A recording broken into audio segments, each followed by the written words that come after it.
बहुत बहुत शुक्रिया अर्ज करते हैं मौलाना शेख मोहम्मद अस्करी साहब का। 30 साल से इस मस्जिद में खिदमत कर रहे हैं।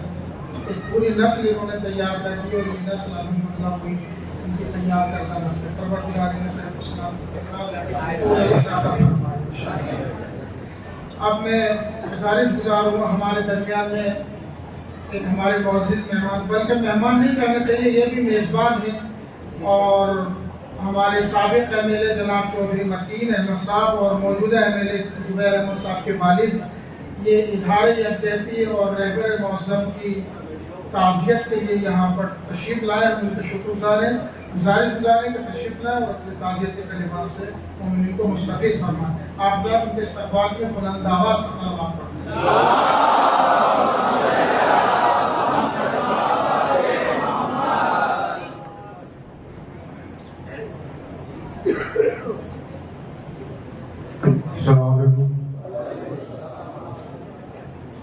काबिल एहतराम मजलिस के सदर साहब, स्टेज पर बैठे उलमाए इकराम और मेरे इलाके के जिम्मेदार बुजुर्गों भाइयों, हम यहाँ सब इकट्ठा हुए हैं जो ईरान, इजराइल और अमेरिका की जंग है। मुझे तो ऐसा लगता है कि आज तक 87 साल की उम्र में इंतकाल तो बहुत हुए लेकिन शहीद कोई नहीं हुआ। तो पहले आदमी है 87 साल की उम्र कोई शहादत की है। मौलाना अयतुल्लाह खुमैनी साहब शहीद हुए हैं, पूरी दुनिया जानती है। और इसराइल और अमेरिका से बड़ी कोई ताकत नहीं है, बाकी ताकत अल्लाह की है, लेकिन जमीन पर ताकत उनसे बड़ी कोई नहीं है। उनके सामने उन्होंने सरेंडर नहीं किया। उन्होंने बहुत चाहा कि मुज़ाकरात करने, बातचीत करने, कोई रास्ता निकालने, उन्होंने कहा नहीं, कोई रास्ता नहीं निकलेगा, जो हम चाहेंगे वो होगा। जो हकीकत है, जो असलियत है, उस पर बात होगी। और इसराइल जैसा चालाक दुनिया में उसके सारे प्रोडक्ट आज हमें पता नहीं है, उसके प्रोडक्ट हम इस्तेमाल कर रहे हैं।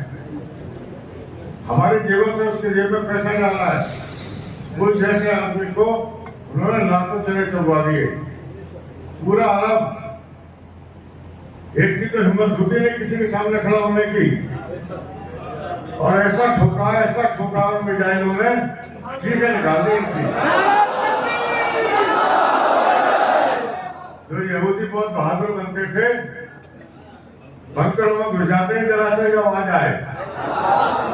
जब वहां से मिजाइल चलता है तो उसका सन्नाटा होता है, जब सन्नाटा होता है तो सारे वो जो वहां का वो है, क्या नाम उसका, नेतन्याहू, उसकी वो टट्टी निकल जाती है, बंकर में बैठ जाता है जाके। तो अल्लाह का शुक्र है जंग होती रहती है, लेकिन ऐसी जंग जो जीत के लिए हो, जो झुकाना हो, शहादत होती रहती है। शहादत की फिक्र नहीं है, लेकिन जो झुक के मरेगा, जो डर के मरेगा, फिक्र उसकी होती है, उसकी है।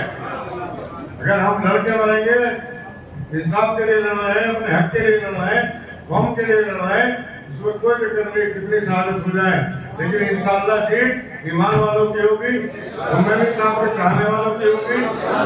और अच्छी बात यह है कि आयतुल्लाह खुमैनी साहब का हिंदुस्तान से भी ताल्लुक है।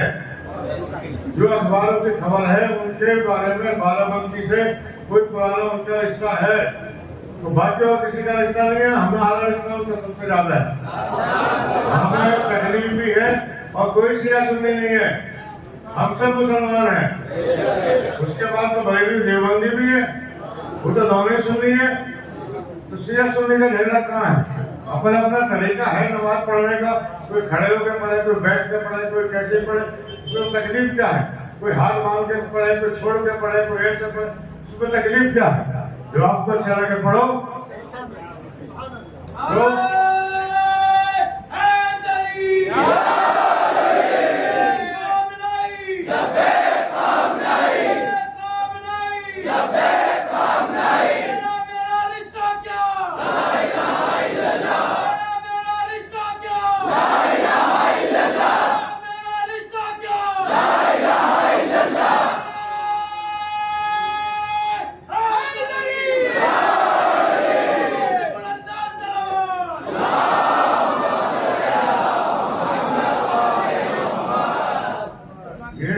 नहीं देंगे वो बहुत दूर है, नहीं तो हिंदुस्तान से लाखों आदमी में लड़ने के लिए चला जाता।